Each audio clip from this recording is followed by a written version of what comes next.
ചേട്ടന്മാരും കൂടി ഇരുന്ന് 3 പേര് ഇരുന്ന് വീഡിയോ പറയുന്ന കണ്ടല്ലോ എന്നെ പറ്റി നെഗറ്റീവ്. അതിന്റെ അടിയിൽ വരുന്ന കമന്റിലേക്ക് വായിച്ചു. എടാ നാണമില്ലേടാ നിനക്ക്? ആ തൊപ്പി വെച്ച് എനിക്കൊന്നും ഡാനിസത്തിനാന്ന് തോന്നുന്നു. മറ്റോ ഡാനി ചേട്ടനല്ല, ബിബി ഹിയർ ആണത്. ഉണ്ടെന്ന് എനിക്ക് അറിയത്തില്ല. അറിയാം എന്റെ നെഗറ്റീവ് അടിക്കുന്നത്. എടാ നീയൊക്കെ പറഞ്ഞോണ്ടിരിക്കടാ, ഞാൻ ഇനി എക്സ്ക്ലൂസീവ് കണ്ടന്റ് എന്റെ സബ്സ്ക്രൈബേഴ്സിന് വേണ്ടി ഇടും.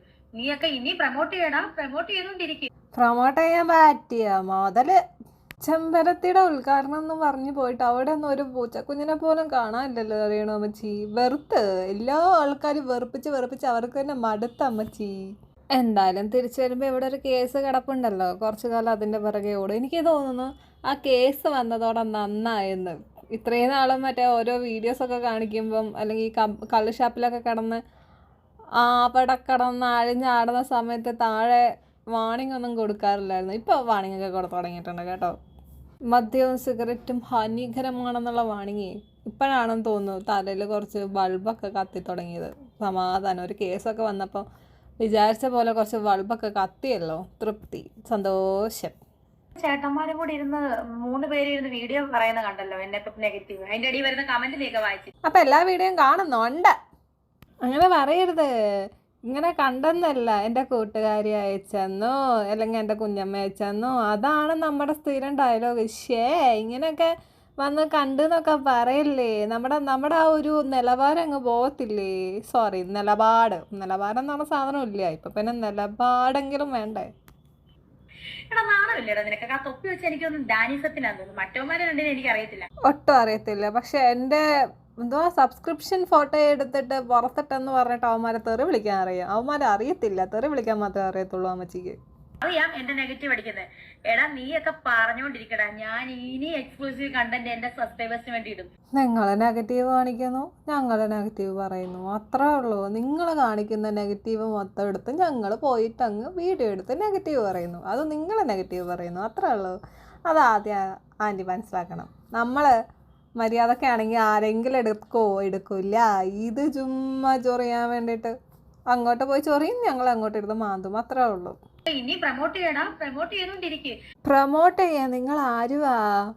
ഐശ്വര്യ റായിയോ അല്ലെങ്കിൽ വേറെ വല്ലതും ആണോ നിങ്ങൾ പ്രൊമോട്ട് ചെയ്യാൻ വേണ്ടിയിട്ട്? കുറേ പേക്കൂത്തുകൾ നിങ്ങൾ കാണിക്കുന്നു, അതിന് ഞങ്ങൾ പറയുന്നു അത് പ്രൊമോഷനല്ല. അത് ആദ്യം നിങ്ങൾ മനസ്സിലാക്കണം. ഞങ്ങളുടെ ഗതികേടാണ്, ഗതികേട്. എനിക്കിഷ്ടമുള്ളത് ഞാൻ ചെയ്യും, മനസ്സിലായോ? അത് എന്റെ ഇഷ്ടമാണ്. നീയൊക്കെ ഇല്ലേ, നിന്നെയൊക്കെ ഞാൻ വെല്ലുവിളിക്കുക. നീയൊക്കെ ഇനി ഇട്ടോണ്ടിരിക്കടാ. എൻ്റെ പൊന്നമ്മച്ചി, ഞങ്ങൾ കുറച്ച് യൂട്യൂബേഴ്സ് ഇല്ലെങ്കിൽ നിങ്ങളിപ്പോൾ എവിടെ എത്തത്തില്ലായിരുന്നു. അതാദ്യം നിങ്ങൾ മനസ്സിലാക്കണം. യൂട്യൂബേഴ്സ് ഉള്ളതുകൊണ്ടാണ് നിങ്ങൾ ഇന്ന് വെല്ലുവിളിക്കാനും ഏതെങ്കിലും ഒരു പൊസിഷനിലും എത്തി നിൽക്കുന്നത് കേട്ടോ. അമ്മച്ചി ചേച്ചി ചേച്ചിന്ന് വിളിക്കണമെന്ന് വിചാരിച്ചതാണ്, പക്ഷെ നിങ്ങളുടെ സ്വഭാവത്തിന് അമ്മച്ചി തന്നെയാണ് ബെറ്റർ. അതുകൊണ്ടാണ് ഞാൻ ഇനി എന്റെ എക്സ്ക്ലൂസീവ് കണ്ടന്റ്സ് ഇട്ടോണ്ടിരിക്കും. നീക്ക് നിന്റെ കാര്യം നോക്കും. അല്ലെങ്കിൽ ഒരു കാര്യം ചെയ്യും, എന്നെ കൊണ്ട് നിനക്കൊക്കെ എന്തായാലും കഴിക്കുന്നുണ്ട്. അപ്പൊ നീയൊക്കെ ഇട്ടോണ്ട് 3 പേരും കൂടെ കാറിലിരുന്ന് എനിക്കെതിരെ പറയുന്നത്. നീയൊക്കെ ഇരുന്നോണ്ട് ഇങ്ങനെ ഇരുന്ന് പറഞ്ഞോണ്ടെ ഞാനങ്ങ് നിർത്തുന്നാണോ വിചാരം? നിങ്ങൾ നിർത്താനാണെങ്കിൽ എന്നേ നിർത്തിയേനെ. നിങ്ങൾ നിർത്തത്തില്ല എന്നുള്ളത് നിങ്ങളുടെ സ്വഭാവം വെച്ചിട്ട് എല്ലാ ആൾക്കാർക്കും മനസ്സിലായതാ. പിന്നെ ഇങ്ങനെ ഇട്ടിട്ട് പോകുന്നു, അത്രേ ഉള്ളൂ. പിന്നെ നിങ്ങളെ വെച്ച് ജീവിക്കല്ല. ഞങ്ങളെ കൊണ്ടാണ് ഇന്ന് ഈ സ്റ്റേജിലെത്തിയതും ഈ പൊസിഷനിൽ നിൽക്കുന്നതും. അതാദ്യം ഓർക്കണം. ടാ ഞാൻ നിർത്തത്തില്ല. എനിക്കിഷ്ടമുള്ള ഞാൻ ചെയ്തു. നീയൊക്കെ ഇല്ലേ, നിനക്കൊക്കെ ധൈര്യം ഉണ്ടെങ്കിൽ വേറെ വല്ല പെണ്ണുങ്ങളെ ഇങ്ങനെ പറയാൻ നോക്കൂ. നിന്റെയൊക്കെ മോന്തക്കുറ്റി അടിച്ച് പൊട്ടിക്കും. വേറെ ഏത് പെണ്ണുങ്ങളാണ് ഇതുപോലെ അഴിഞ്ഞാടി നടക്കുന്നത്? അതൊന്ന് പറഞ്ഞാൽ വേറെ ഏത് പെണ്ണുങ്ങളാണ്? ഞാൻ വിധവകളുടെ മറ്റേ റെപ്രസെൻറ്റേഷനാണെന്നും പറഞ്ഞിട്ട് ബിഗ് ബോസിൽ പോയത്. വേറെ ഏത് പെണ്ണുങ്ങളാണ് ഞാൻ ഇങ്ങനെയാണെന്നും പറഞ്ഞ് അഴിഞ്ഞാടി നടക്കുന്നത്? വേറെ ഏതെങ്കിലും പെണ്ണുങ്ങളെ കാണിച്ചോ? എന്നോടായോണ്ട് നിനക്കൊക്കെ എന്തും പറയാം, മനസ്സിലായോ? പറഞ്ഞോണ്ടിരിക്കടാ, എനിക്ക് ഗല്ലി വല്ലി, മനസ്സിലായോ? മനസ്സിലായോ? പറഞ്ഞോണ്ടിരിക്കടാ, എനിക്ക് ഗല്ലി വല്ലി, മനസ്സിലായോ? ഗല്ലി വല്ലി പോലും തേങ്ങ കൊല. കഷ്ടം ഇവരെയൊക്കെ ഓരോ കാര്യങ്ങളെ പറഞ്ഞിട്ട് കാര്യമില്ല. ഇവളെയൊക്കെ പ്രൊമോഷനൊന്നും പറഞ്ഞ് വിളിച്ചോണ്ട് പോകുന്ന കുറേ ആൾക്കാരെ പറഞ്ഞാൽ മതി. അഹങ്കാരം തലക്കി പിടിച്ചു പോയി. എവിടെ നിന്നെങ്കിലൊക്കെ ഇടയ്ക്കിടയ്ക്ക് ഒരു കൊട്ട് കൊടുത്ത് ഇതിനെ ഒന്ന് നന്നാക്കാൻ പറ്റും ആൾക്കാർക്ക് ആർക്കെങ്കിലും. ഇപ്പോൾ കുറച്ച് കേസുള്ളതുകൊണ്ട് സമാധാനമുണ്ട്.